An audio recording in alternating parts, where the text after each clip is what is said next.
近这个新冠病毒有较严重，再加上幼稚园开学了，不少医师拢发现讲，为着一般的感冒的患者增加了。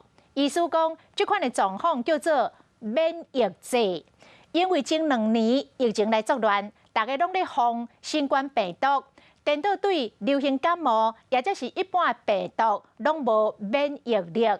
医生是来提醒着家长，囡仔若发烧，无一定就是确诊。有时阵，嘛有可能是为着肠仔病毒。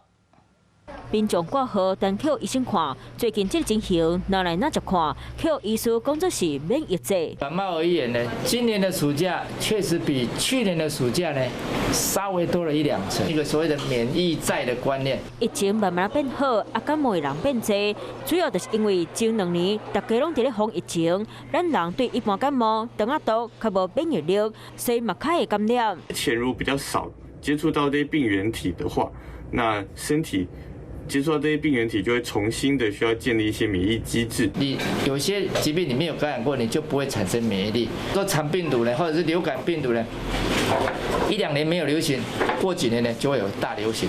嘛提醒家长，莫叫是囡仔发烧就是确诊。有医师分享一个2岁查某囡仔发烧拢无退 ，PCR 阴性。医师发现查某囡仔除了发烧、脑痛、顶壳骨溃疡、筋膜可以丢咧，所以诊断是肠仔毒。医师嘛特别提醒，预防肠仔毒，个人卫生、打洗手是无效的，爱用地裤、湿文清水洗过。环境消毒、漂白水和酒精嘛拢会用得着。今朝囡仔开学，正确环境消毒，才能避免目的病毒。